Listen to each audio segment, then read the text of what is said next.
Dobar večer, draga djeco.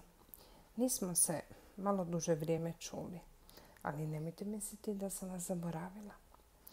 Sjetila sam se još jedne prekrasne priče, jako tužne, ali govori puno toga. O nama, o našim roditeljima i općenito o životu.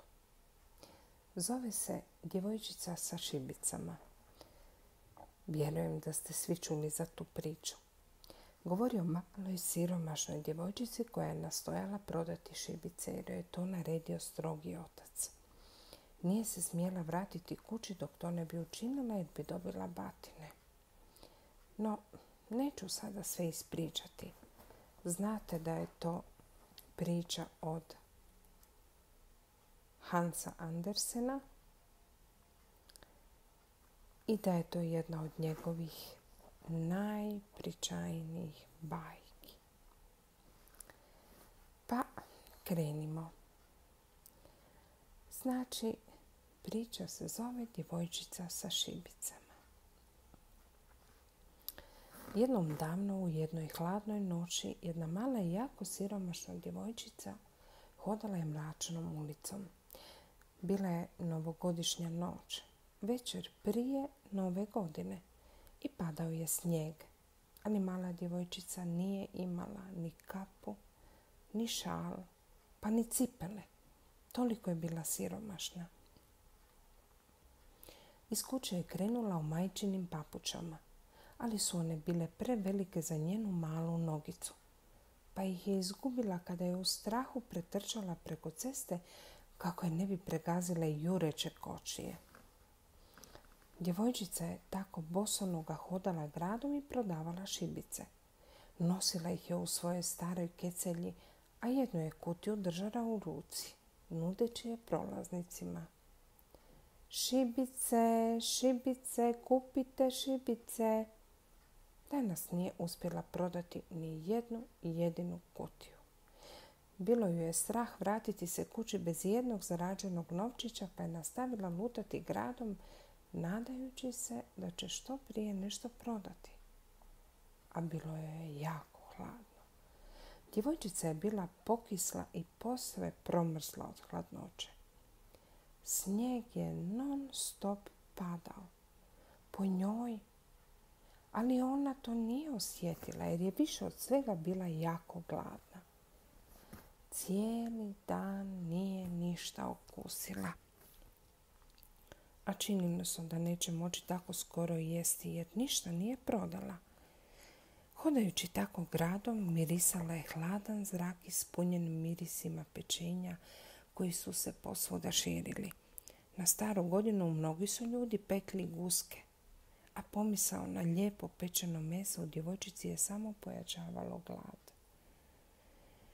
Djevojčica je došla do zavjetrine između dvije kuće i tamo se stisnula pokušavši ugrijati svoje promrsle nožice. Još uvijek se nije usudila poći kući jer je znala kako će je otac dobro iščivati jer ništa nije zaradila. Uostalom, ni u kući gdje je živjela nije bilo ništa toplije.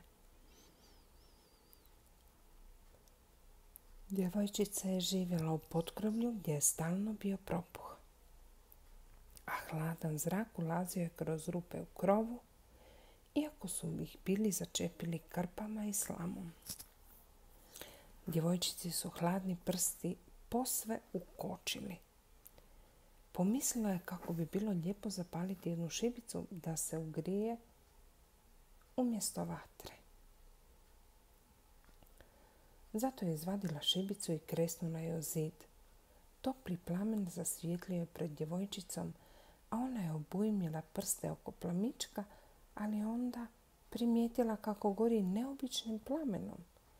Djevojčici se učinilo da u svjetlosti na zidu može vidjeti veliku željeznu peć i vatru koja je gorjela i grijala sve oko sebe. Oduševljena djevojčica ispružila je noge i približila peći da ih ugrije.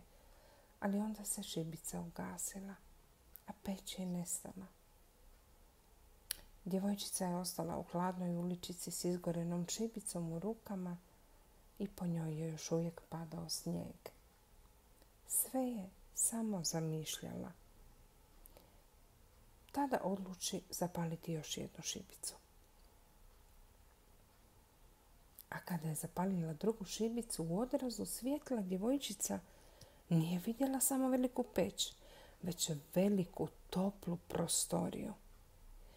Usred sobe stajao je veliki stol namješten s velikim stolnjakom, finim posuđem od porculana.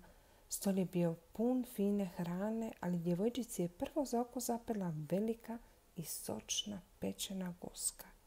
Kada je djevojčica posegnula za njom, šibica se ugasila i prekrasan prizor ponovno je nestao. Brže bolje djevojčica je zapalila još jednu šibicu, nadajući se da će se guska ponovno prikazati pred njom. Ali ovoga puta djevojčica je u svjetlosti vidjela veliku raskošnu okićenu jelku. Bila je to najljepša jelka koju je djevojčica ikad vidjela. Na njoj je gorjelo 1000 lampica, ali kada je djevojčica ispružila ruku da ih dotakne, šibica se ugasila. Ali ovoga puta svjećice nisu nestale. Pretvorile su se u sjajne zvijezdice. Zvijezdice su se počele dizati visoko na nebo, tvoreći čaroban prizor. A djevojčica je očarano gledala u zvijezde i primijetila kako je jedna pala, ostavivši za sobom jasan trag. Djevojčica se prenula i pomislila kako je netko u ovom trenutku umro.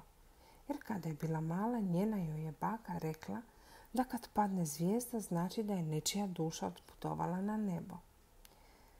I tako je djevojčica zapalila novu šibicu, a u svjetlosti plamena stvorila se njena baka. Njena draga baka. Iznenađena djevojčica povikala je za bakom. Na oči su joj granule suze i ona je zamolila svoju staru dobru bakicu da je povede sa sobom u nebo. Znala je da će baka nestati čim šibica izgori do kraja, pa je zapalila i preostale šibice samo kako joj draga baka ne bi nestala kao i peć, guska i prekrasna okićena jelka. Oh, kako bi te volila samo jako zagrliti. Šibice su gorjele jakom svjetlosti, a njena baka se u njoj vidjela jasno kao da stoji pred njom. Došla je do djevojčice i podigla je u svoje naručje, pa poletjela visoko u nebo na mjesto gdje nema hladnoće ni gladi. I tako, nakon što je svanulo hladno i vedro novogodišnje jutro, prolaznici su u malom prolazu između kuća vidjeli djevojčicu crvenih obraza i s velikim osmijehom na licu. Djevojčica je sjedila naslonjena na zid, a kada su joj se približili, vidjeli su da je umrla. O Bože! Njeno tijelo je bilo smrznuto, a oko njega stajale su rasute izgorjele šibice. Sama bez igdje ikoga. Ljudima je došlo žao djevojčice. Pomislili su da se jadna samo htjela ugrijati tim šibicama, ali nisu znali koliko je lijepih stvari ona vidjela tu noć.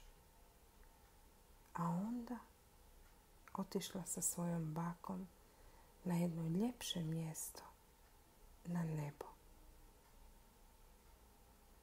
Eto, djeco, sada se lijepo ušuškajte, pokrijte i ljubite svoje roditelje, uživajte s njima i sanjajte slatke snove, jer oni vas čuvaju. Čića mića, gotova je priča. Laku noć!